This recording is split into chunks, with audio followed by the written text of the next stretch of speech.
Pai, no santo nome do Senhor Jesus Cristo. Amém, Amém, Senhor. Senhor. Amém. Poder sentar, irmãos.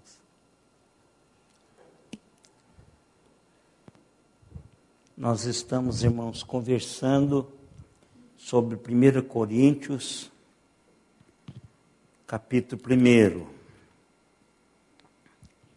Estamos aqui falando sobre uma das igrejas que Paulo, através do seu ministério, plantou num ambiente não muito propício para a plantação de igreja, mas movido pelo Senhor, Paulo planta essa igreja, mas é a igreja que recebe 2 cartas de Paulo, porque era uma igreja que não só requeria de Paulo um cuidado especial, pastoralmente falando, mas era uma igreja que era uma igreja vaidosa, uma igreja que tinha o narizinho empinado. E quando igreja tem essas características, essas igrejas têm muitas dificuldades de se mover enquanto igreja, dentro daquele padrão de Deus para a vida da igreja. E por isso que Paulo começa essa primeira carta falando sobre a necessidade de viver unidos, porque ela já tinha se dividido entre os seus personagens mais importantes, que nós falamos dos 4. Então, que é Pedro, próprio Paulo, quem mais? Apolo e Cristo, né? Então, esses 4 eram os grandes expoentes e cada um tinha a sua qualidade. E por isso que cada um tinha esses pregadores, esses líderes, como o seu partido. Então, Paulo tinha essas experiências fantásticas com Deus, Pedro também tinha, não é? Apolo também tinha e Cristo também tinha. E os de Cristo é que nós devemos todos sermos de Cristo, mas nunca acharmos que os outros são inferiores a nós. Nunca criarmos asinhas e acharmos que somos os super espirituais. Tem até um pastor que escreveu um livro super crente. É um livro que na minha geração houve muita gente que leu super crente. Então tudo para ele era questão, parece que ele não estava aqui e agora. Então esse super crente também, ele deve ser crente, mas não desconsidere as pessoas que ainda não chegaram até onde ele está na caminhada dele cristã e que ajude um ao outro. Então Paulo pediu que eles fizessem isto. E para Paulo corrigir esse problema da igreja, Paulo começou a colocar a igreja no centro, trazer a igreja para o que de fato realmente importava a igreja pensar, que é sobre a realidade de Jesus Cristo, em quem nós estamos seguros, em quem nós temos a base da nossa unidade e por quem nós reunimos. Porque não tem graça nenhuma reunirmos em torno de qualquer outra coisa a não ser a pessoa do Senhor Jesus Cristo. Nem de um nome de igreja, nem de um personagem, mas Jesus Cristo é a única razão de estarmos juntos. E Paulo quer trazer essas pessoas para pensarem assim. Então, primeiro ele joga perguntas apologéticas, porque pela mente de Paulo ele consegue trabalhar isso muito, ele joga a pergunta para a pessoa, uma pergunta retórica, para que a pessoa comece a pensar naquilo e caia exatamente onde ele está pensando. E ele pergunta assim: porventura, Cristo está dividido? Quer dizer, Cristo está dividido? É a primeira pergunta que ele faz no verso 13. Ou seja, porque a igreja é o que de Cristo? Corpo de Cristo. Quer dizer, será que Cristo prioriza a Paulo, a Pedro, a Apolo? Será que Cristo tem alguns prediletos que a igreja precisa segui-los? Não, Cristo não está dividido. E se ele não está dividido, o seu corpo não está dividido, lógico, é a igreja. E Paulo pergunta assim, porventura eu morri por algum de vocês?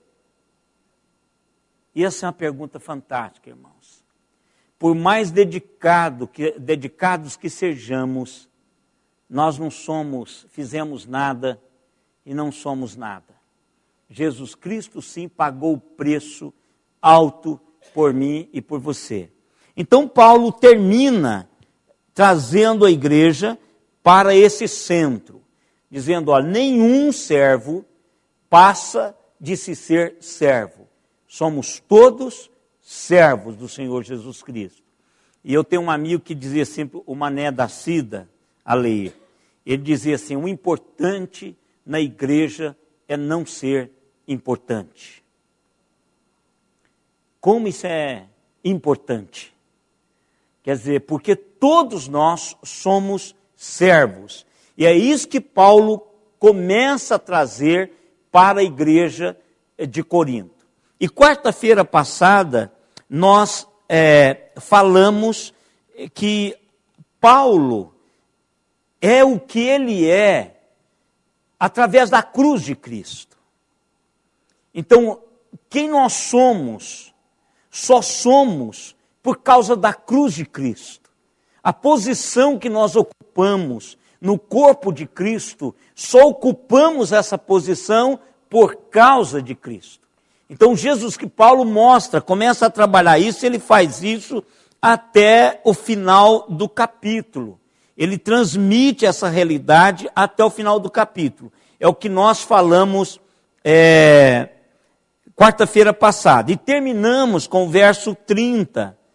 Mas vós sois dele em Cristo Jesus, o qual se nos tornou da parte de Deus sabedoria, justiça, santificação e redenção, para que, como está escrito, aquele que se glorie, glorie-se no Senhor. Então, o que é que Paulo termina o capítulo dizendo o seguinte, ó, se tem alguma coisa, se existe alguém a quem se gloriar, nós temos que nos gloriarmos em Cristo Jesus, porque Ele é a nossa sabedoria, Ele é a nossa justiça, Ele é a nossa redenção e Ele é a nossa santificação. Então, não há nada em mim nem em você capaz de gerar essas realidades de Deus fora a Jesus Cristo. Então, Jesus é que faz tudo isso. Jesus promove isso na nossa vida. Então, Paulo está dizendo, não é só a questão da liderança, nenhum homem vai gerar isso. Nenhuma pessoa vai gerar isso. E hoje eu queria falar com os irmãos sobre o que sabemos. Sabemos em Cristo. E é o que o texto vai nos dizer nos 5 primeiros capítulos de Paulo.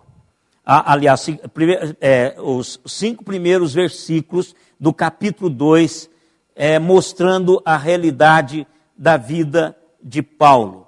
Às vezes, irmãos, a gente fica pensando assim, e eu já pensei isso várias vezes.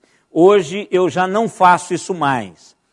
À medida que a gente vai crescendo espiritualmente, lendo a Bíblia, amadurecendo na nossa caminhada cristã, nós vamos tendo a leitura certa das pessoas que serviram o Senhor e que estão registradas na Bíblia.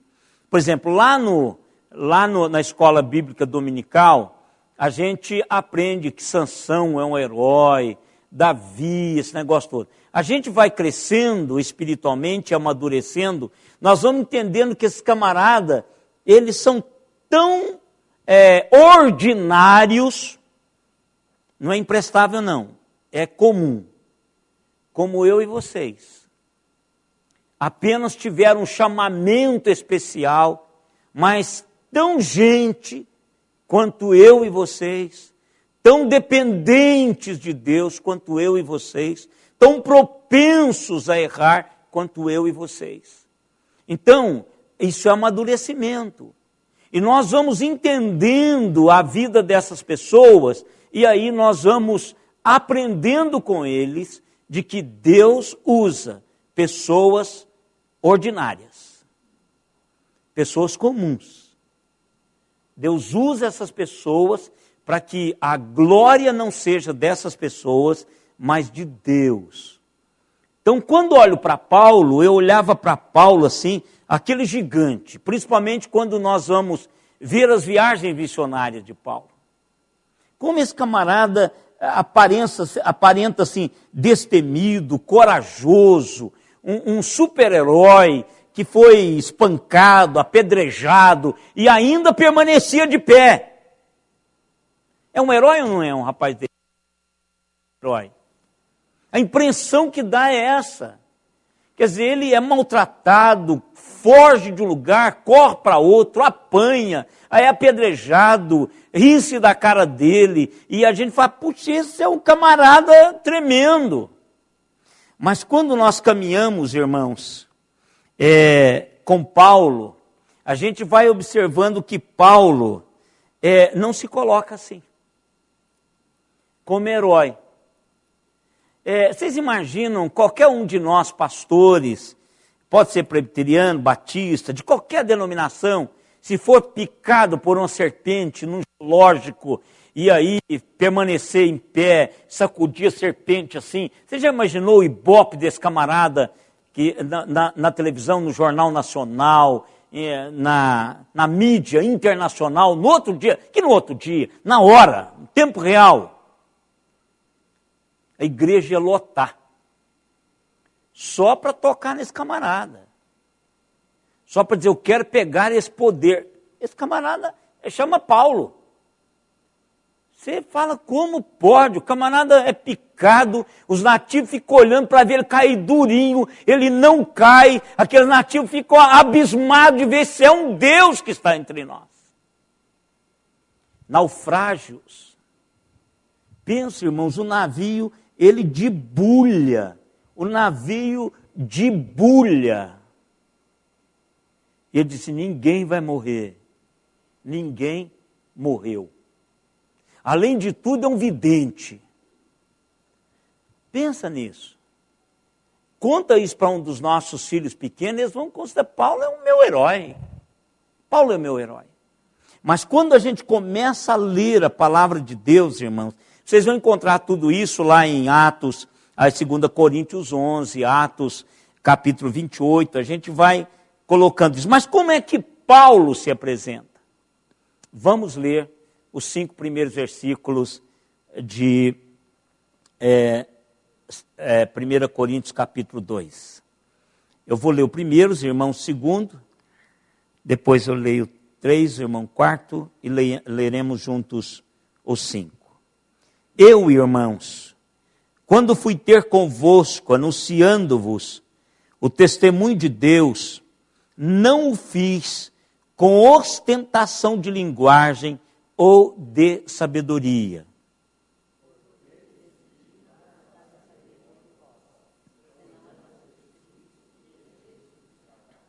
E foi em fraqueza, temor e grande tremor que eu estive entre vós.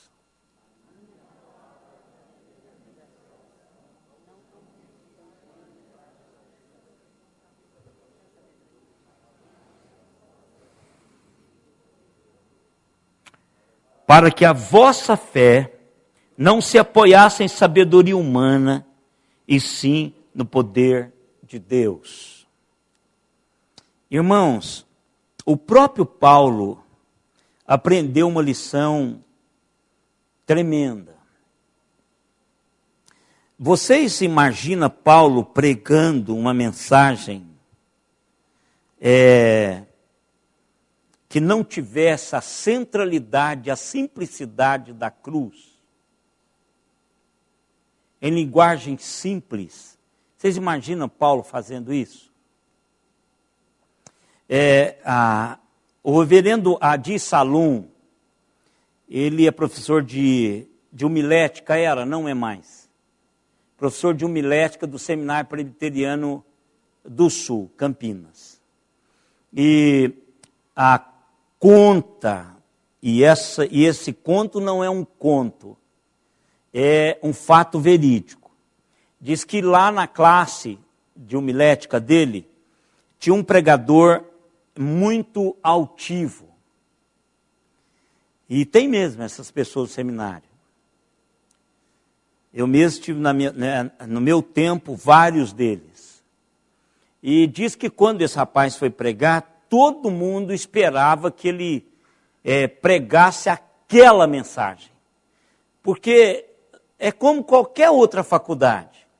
Você está lá na faculdade e você começa a observar as pessoas da sua classe. Então, umas você diz, esse camarada não vai dar nada. Se é num curso comum, pode que isso aconteça pelo o transcorrer da carruagem dentro do curso. Mas se é num curso que tem a ver com a ação de Deus na vida das pessoas, você pode se surpreender em Deus fazer tudo com aquele que parecia que não ia acontecer nada com ele e não fazer absolutamente nada com aquele que você achava que seria o bambambam da classe. Então, nessa classe de homilética do pastor Adi Salum, tinha um desses camarada, assim, soberbo. E aí todo mundo foi para o salão de culto para assistir, participar do sermão de prova desse rapaz. Ele mandou fazer um terno especial, a gravata era do mesmo tecido do coisa, ele subiu numa pompa no púlpito, fez tudo impecavelmente. Mas a mensagem dele foi uma negação. E ele sentiu que foi. Pela quantidade de cabeça baixa e escrevendo. Quando você está pregando um sermão de prova, que a pessoa escreve demais, você pode dizer assim, estou indo muito mal. Porque vai ser criticado. Não a mensagem, mas a estrutura, a técnica de exegese, de hermenêutica, de homilética, tudo vai passar pela peneira. Ele foi mal. E o reverendo Adi é um turco, e ele é muito assim, eu conheci muito o sobrinho dele, não ele propriamente dito, mas o conheci também. Ele levantou a primeira crítica do professor. O professor, ele tinha uma voz assim bem, diz, irmão, se você tivesse subido no púlpito, como você desceu, a tua mensagem teria sido uma bênção. O que diz? Se você tivesse subido com a mesma humildade que você desceu quando viu que não era nada, você teria transmitido aquilo que Deus queria transmitir através da palavra dele que você leu. O Lucas orou ontem, domingo passado, na oração dele antes da prédica dele. Você observou alguma coisa diferente na oração dele? Que você não vê eu orar, nem tampouco o Alexandre? Quem estava aqui? Levanta a mão. Além da Leir, quem mais observou alguma coisa diferente na oração do pastor Lucas antes de pregar? À noite.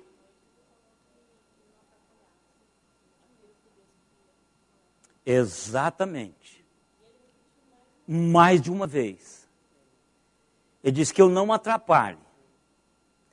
Porque ele estava dizendo que era competente para atrapalhar. E que Deus não permitisse que ele atrapalhasse.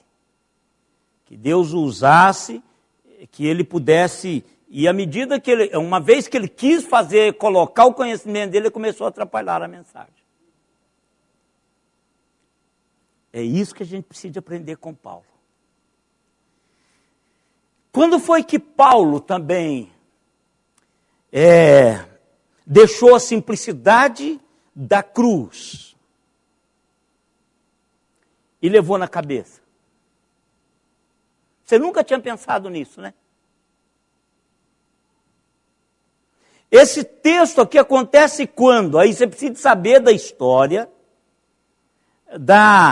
do caminhar da história de Paulo, para você entender por que ele está dizendo isso para os coríntios, para a igreja de Corinto.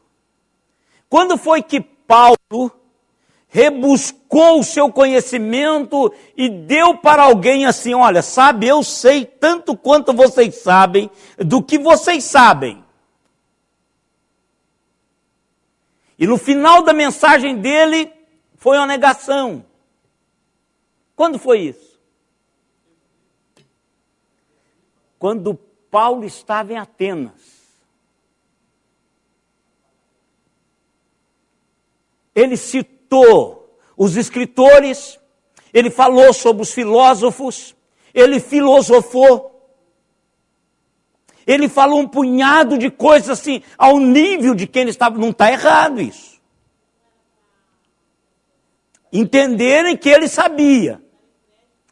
Pois é, mas agora eu pego logo depois de dizer, eu decidi nada saber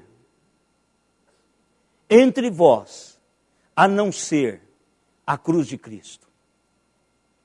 Você não vê mais o apóstolo Paulo naquele nível de pregação. A gente não vê mais Paulo. Quando ele vai falar da experiência dele, ele não traz para a primeira pessoa. Ele fala que conhece alguém que foi ao primeiro, ao segundo, ao terceiro e foi lá. Ele não fala que é ele.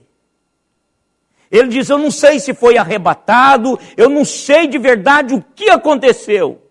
Ele não fala em momento nenhum que era ele. Muito pelo contrário, ele começa a falar agora de que ele tinha um problema que Deus havia colocado sobre ele para que ele não se ensoberbecesse.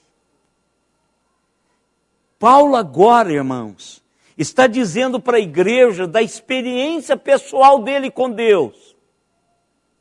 E isso até o Paulo, que caiu com a cara no chão, foi trabalhar. E você pode olhar, a partir daquele momento, ele começa a passar uma imagem de servo o tempo todo. Paulo perde a perspectiva do saber humano. Ele diz, Senhor, eu tentei mostrar para eles o quanto eu sabia, e o resultado não foi tão grande assim. Pessoas não vieram, e quando ele começou a falar da cruz de Cristo, aí a coisa andou de uma maneira maravilhosa. Então o que Paulo está passando para a igreja é exatamente isso. Porque antes dele colocar os pés no terreno baldio, imoral, perverso de Corinto, Paulo teve uma experiência tremenda com Deus de espancamento. Vejam lá, Atos 16, 22. De prisão, de ser expulso para fora, Atos 17. De ser vituperado pelas pessoas que estavam ouvindo. Pode ler lá, vamos ler, 16, 22, Atos 16, 22, Atos 17, 10, 11, 12, 13, 14.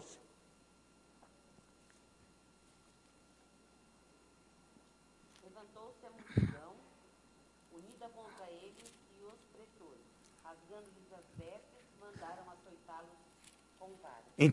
Então ele foi espancado.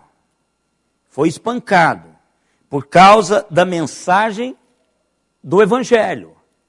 Ele pregou e foi espancado. Ao 17, de 10 a 15, ó. E logo, aquele caso de Bereia, Paulo e Silas em Bereia. E logo durante a noite os irmãos enviaram Paulo e Silas para Bereia.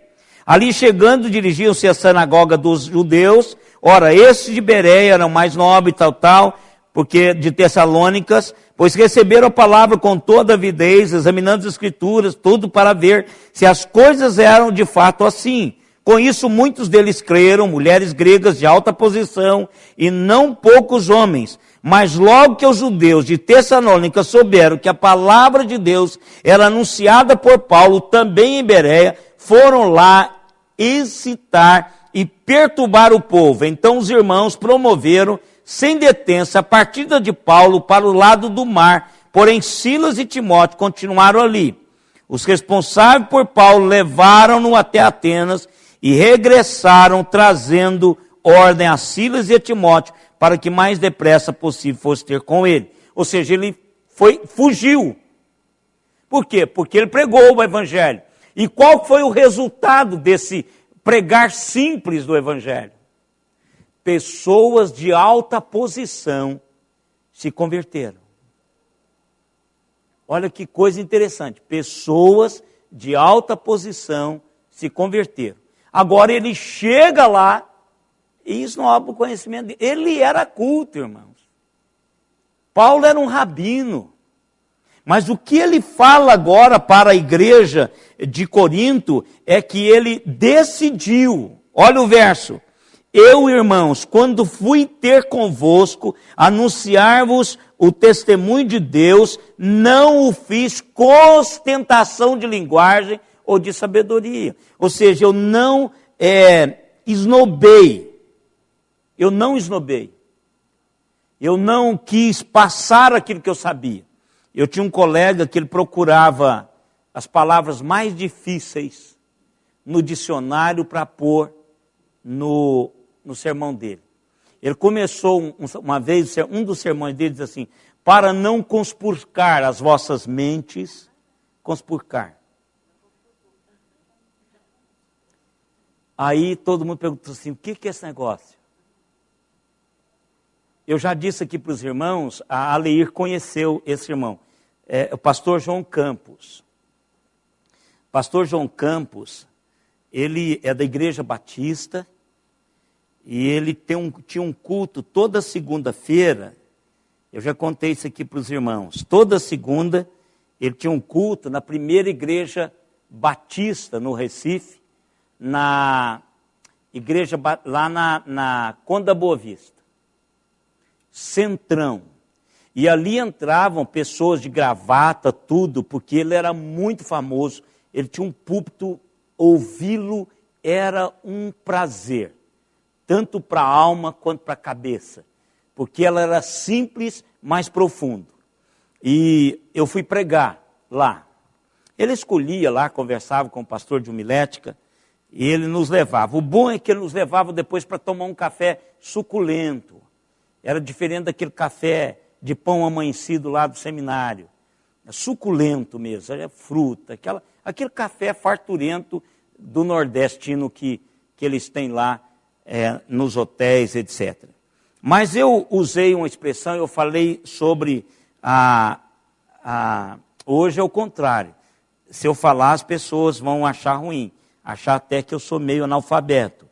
Mas eu falei assim, porque um oftalmologista, uma pessoa procurou um oftalmologista e para consultar, etc. E contei uma ilustração antes de começar a mensagem. Eu preguei sobre o cego Bartimeu. E depois lá no café ele fazia observação do sermão. Ele diz, olha Ezequiel, foi muito bom a sua mensagem, está no seu nível de terceiro ano, mas eu queria te ajudar numa coisa. Quando você for pregar, não olhe para as pessoas de terno, olhe para a pessoa mais simples. Porque se você falar para ela, a pessoa mais culta na igreja vai entender. A menos que você tenha sinônimos e vai debulhando todos os sinônimos. Naquela época tinha o Caio Fábio. E ele usou, por exemplo, na sua denominação tem um pastor Caio Fábio que faz isso. O Caio falava uma palavra difícil e dava uma dezena de sinônimos até a pessoa, agora entendi o que era conspurcar. Então, aí ele falou assim, ó, em vez de você falar oftalmologista, fala oculista. Fala oculista. Porque oculista, todo mundo sabe, aquele médico que mexe com os olhos, que põe óculos na cara dos outros. Veja, esse era um dos grandes pregadores. Está a Leíra aqui, uma pernambucana que sabe muito bem disso.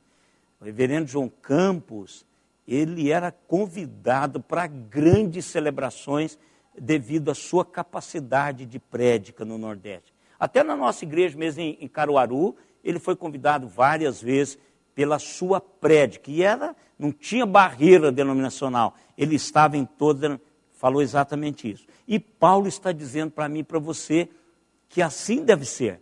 E dizendo para os crentes corintios, olha, sem ostentação de linguagem. Sem ostentação de linguagem ou de sabedoria.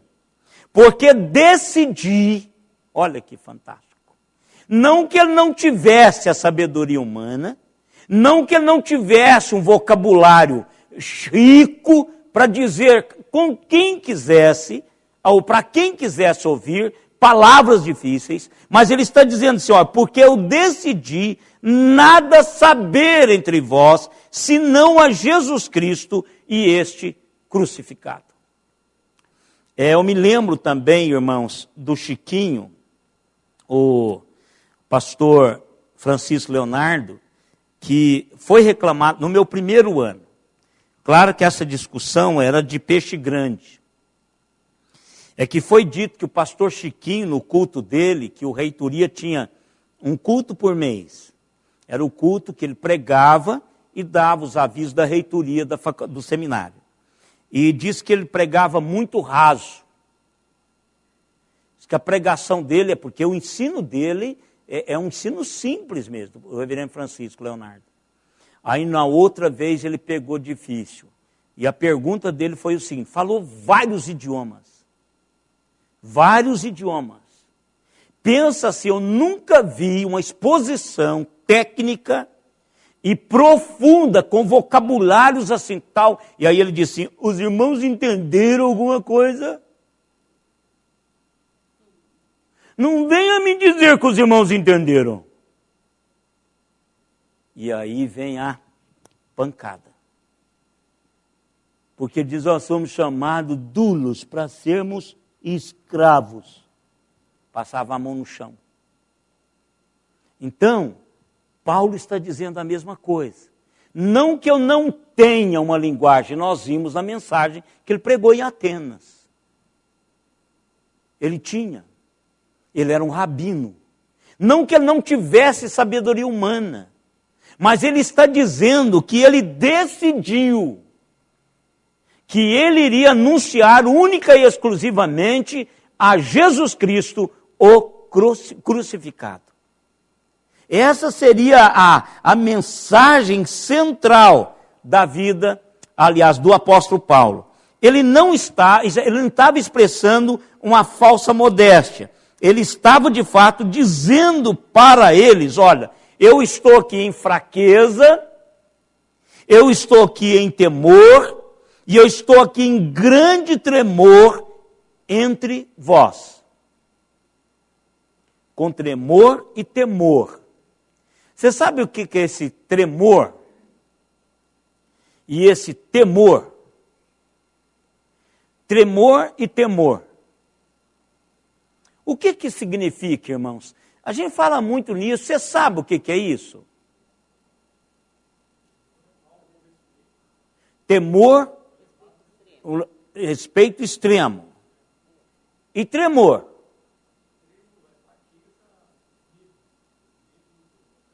Isso. Então aí, traduzindo, o que Paulo estava sentindo quando ele apresentou a mensagem de Cristo àqueles crentes, aquelas pessoas, numa cidade corrupta, adúltera, idólatra, perversa, imoral, como Corinto.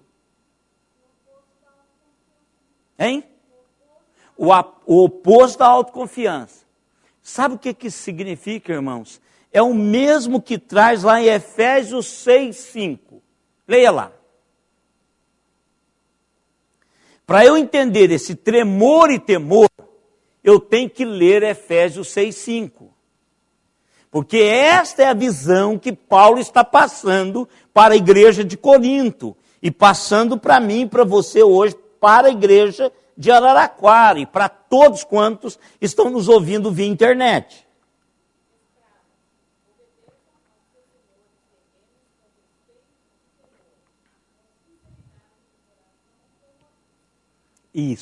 É isso aqui.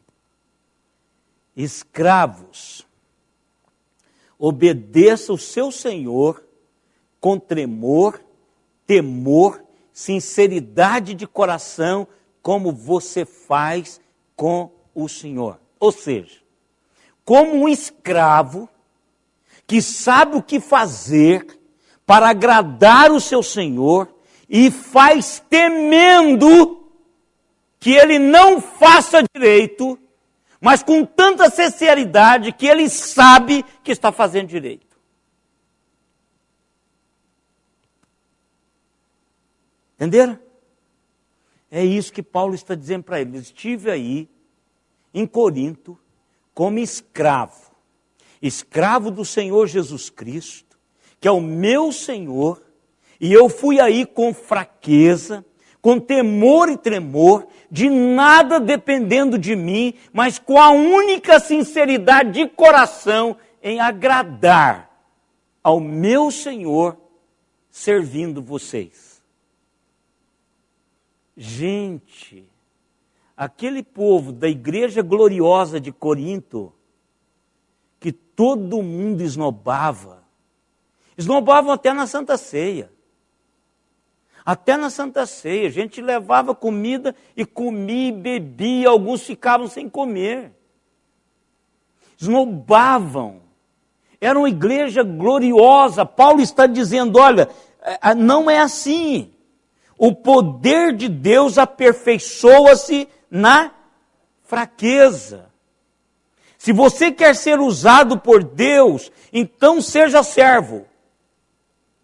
Se você quer ser usado por Deus, então esvazie-se. Alá mude.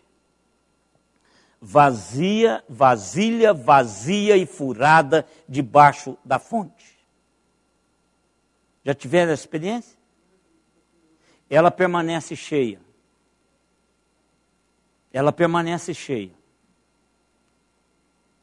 Põe lá uma fonte, debaixo da fonte, a vasilha vazia e furada, debaixo da fonte ela permanece. Você tira, ela faz vai embora, fica vazia.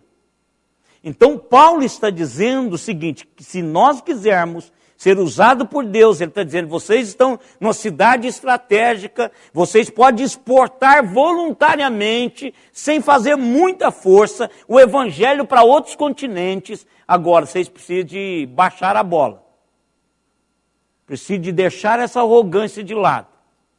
Precisa descansar no poder de Deus. E Paulo está dizendo que o poder de Deus que o capacitou estava além do poder natural de si mesmo. Ele diz, eu não, nada de mim. Eu simplesmente fui usado entre vós. Mas ele continua, verso 4. O que ele diz aí?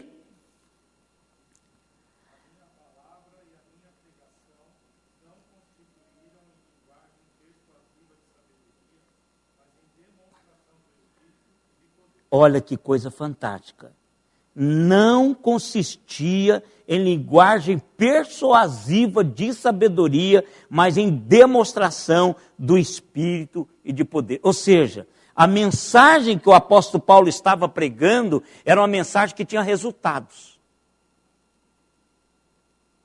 Pessoas se converteram pelo poder do Espírito Santo de Deus, sem uma palavra persuasiva.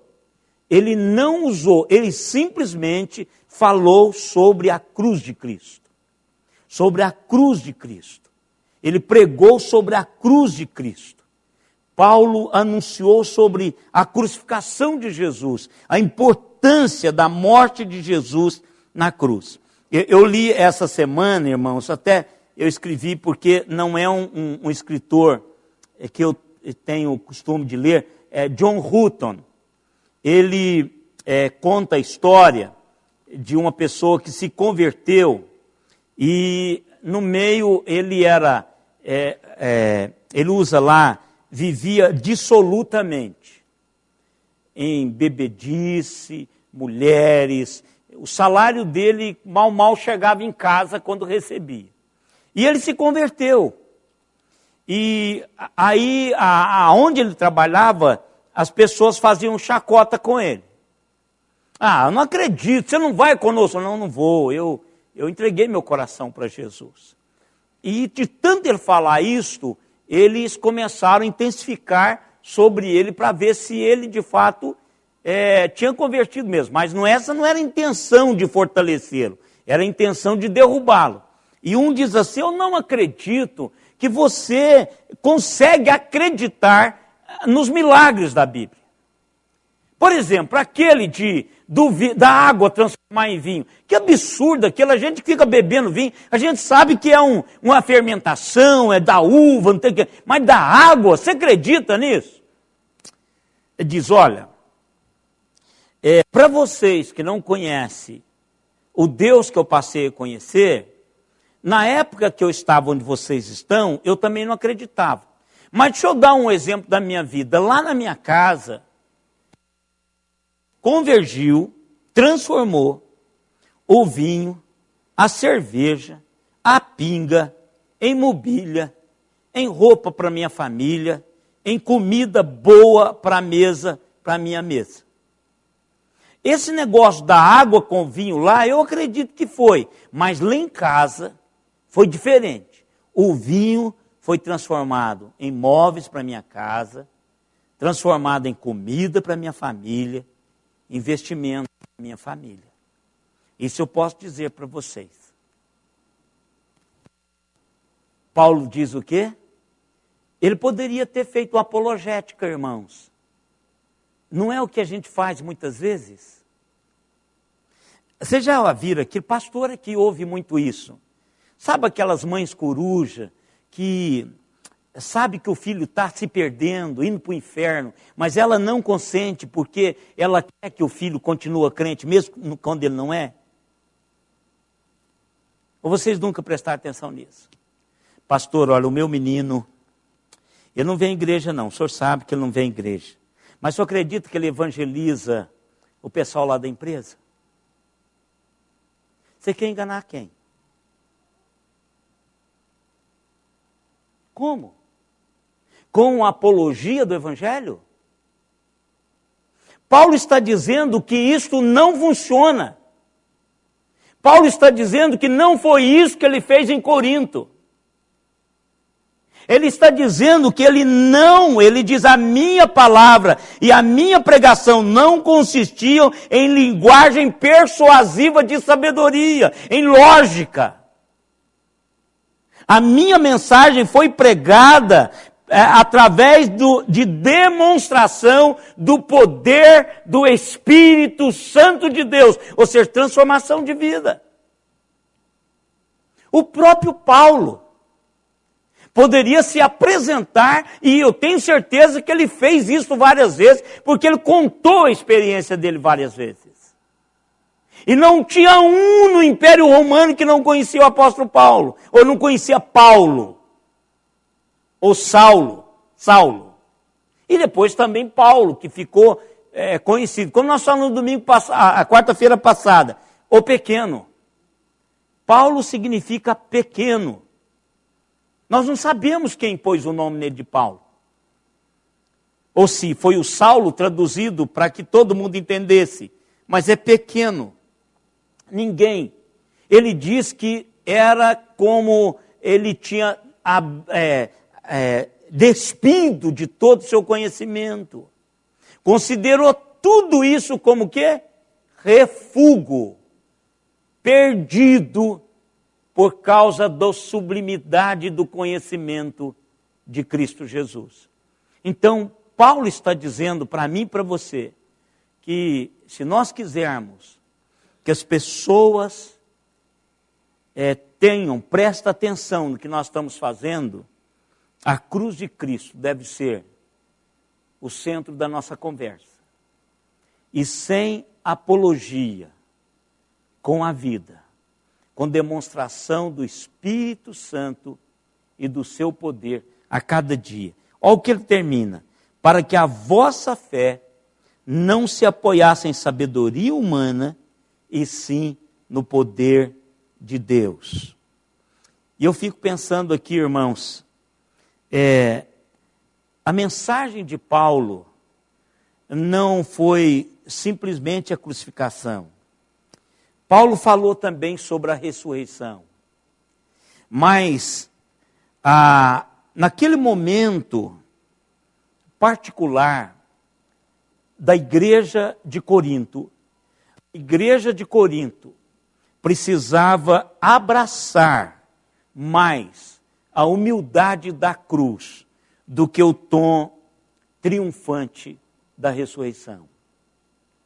E às vezes eu fico pensando, irmão, será que a igreja hoje não está também precisando de abraçar mais a mensagem da cruz? Porque a mensagem da cruz, irmãos, é o marco da maior abnegação que alguém poderia apontar na história humana. Quando nós pensamos na cruz, a gente pensa em humilhação. A gente pensa em vergonha. A gente pensa um punhado de realidade que humilha. Será que nós não temos também ostentado muito? Será que a nossa linguagem, a nossa apresentação, não tem sido muito de ostentação? Por isso que a gente tem perdido o poder da transformação de vida, inclusive a nossa. Inclusive que a gente acalenta o filho desviado de Deus e dá a ele dizendo, olha, você está evangelizando aqui, ótimo, mas ele nunca se compromete com Deus, ele nunca muda de vida. Será que não era isto que Paulo estava dizendo para a igreja? Olha, vocês precisam de mudar o foco. Vocês se orgulham com os seus dons. Vocês brigam pelas suas festas.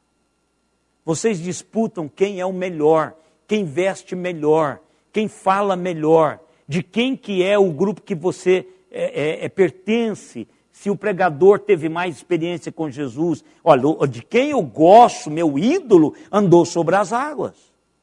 Ah, o meu ressuscitou dentre os mortos. Porque era isso que eles falavam.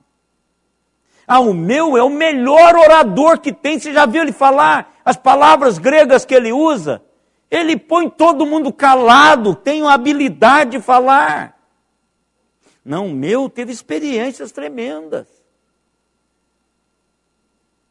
Será que nós não estamos, irmãos, no fundo, com ostentação, e por isso que às vezes nós não conseguimos resultados na nossa vida pessoal, nas nossas famílias, porque nós perdemos esse pedaço tão importante, mas tão importante, que a gente não consegue completar a figura. Quando eu era criança, nós ganhávamos muito, porque a minha família era muito pobre, e nós ganhávamos muito brinquedo dos outros, como a gente faz hoje, leva para as pessoas mais pobres brinquedo que nós não queremos mais.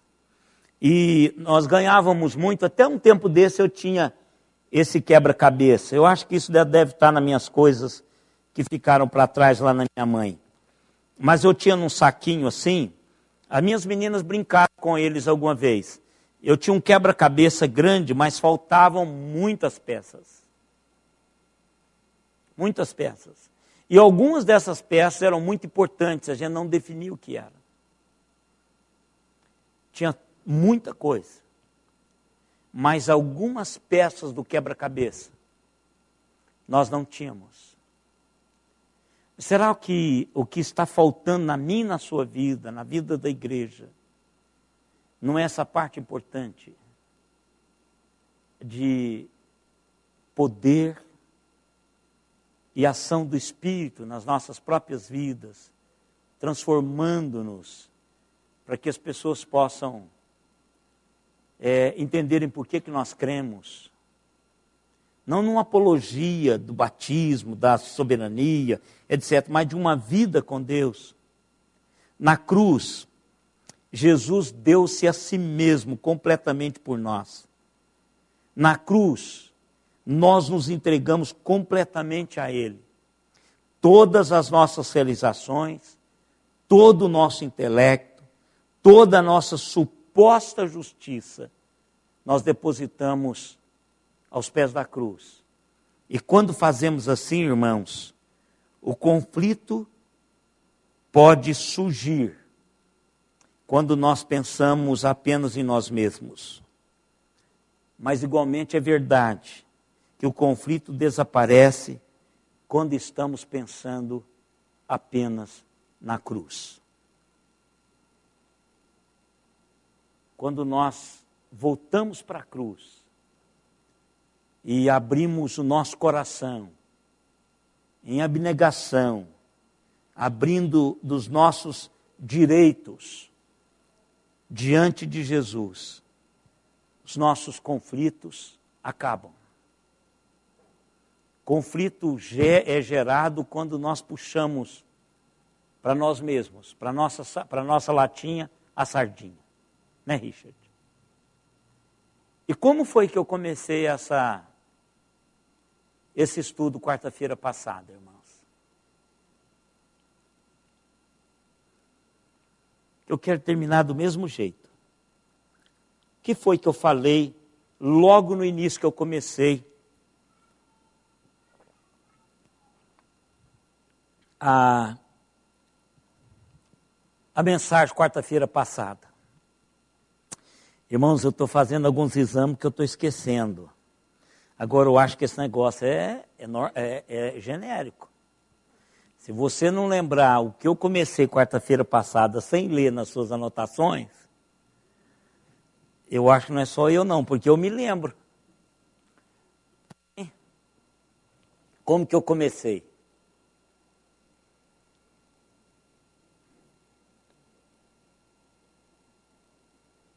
O que eu comentei sobre Antônio Hermílio de Moraes? Nossa, pastor, o senhor falou sobre Antônio Hermílio de Moraes? Não foi Antônio. Não foi Antônio.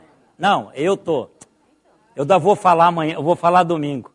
É do Zé de Alencar. Você lembrou? Zé de Alencar. Hein? Isso. O que ele deixou na lápide dele? Ainda bem que eu voltarei. Você sabe o que a gente poderia escrever na nossa? Hein? O que foi, meu irmão? Enfim, magro. Porque isso é uma luta a vida toda, né, meu irmão? Eu não sei nada, exceto Cristo e este crucificado. Eu não sei nada, exceto Cristo e este crucificado. Isso é bom. Simone e Lívia, pode anotar aí. Se você quiser colocar, pode colocar. Porque eu acho que isso é o que nós sabemos. Porque, na verdade, irmãos, o que eu sei da ressurreição é o que a palavra de Deus diz. mas eu ainda não experimentei a ressurreição do corpo. Mas uma coisa eu sei, que o poder da cruz é que vai exercer sobre o meu corpo e vai me trazer de volta. Então, nada sei, exceto Cristo e este crucificado. Eu creio que isso poderia ir para a lápide do apóstolo Paulo. Nada sei, exceto Cristo e este crucificado. Irmãos, quando nós encarnamos, historificamos essa mensagem, sabe onde vai ser o primeiro resultado dela? Na nossa casa. Nós vamos ensinar, através das nossas vidas, o que é que Deus tem feito em nós. E as pessoas vão interessar tanto por isto, que elas vão procurar saber como que isso acontece. Como que funciona isso. E eu tenho impressão, irmãos, mais do que outdoors. Hoje eu entrei, aonde eu entrei hoje? Américo, não é? Américo que tem uma cruz grande, não é? Na entrada ali que você vai, tem uma cruz grandona, não é? Falando sobre Jesus. Mais do que aquilo, irmãos, são vidas transformadas. Nós não precisamos de outdoors. Nós não precisamos de cruzes erigidas ou monumentos de Jesus com o braço aberto, né? O que nós precisamos são de pessoas transformadas. Na igreja, na família, ocupando cargos públicos. Porque quando nós encontramos essas pessoas, nós queremos ser iguais a elas, porque elas têm algo que nós não temos. E aí a gente quer imitá-las e procuramos saber por quê. Todas as vezes que eu leio os livros dos avivalistas, eu quero saber o segredo deles. E sabe qual que era o segredo dos avivalistas? Uma vida de oração. Aquilo que o Lucas disse de manhã. Uma vida de oração e de leitura da palavra. Eu não tenho como crescer espiritualmente se eu não tiver uma leitura frequente e contínua da palavra de Deus e um tempo com Deus, a sós com Deus em oração. Todos eles transformaram o seu tempo através disso. Então, se eu quero experimentar isto, eu preciso de procurar saber e correr atrás. Pessoas olham a sua vida e dizem assim, eu queria ser igual essa pessoa vibrante, que ama a vida, que apesar das dores, dos enfrentamentos, ela consegue levantar a cabeça. Anda comigo, vou te apresentar Jesus Cristo. E foi assim, e sempre será assim. E Paulo diz, não com poder de uma linguagem persuasiva, mas no poder do Espírito Santo, de transformação, de vida real. E que Deus nos capacite para assim sermos, irmãos. Em nome de Jesus.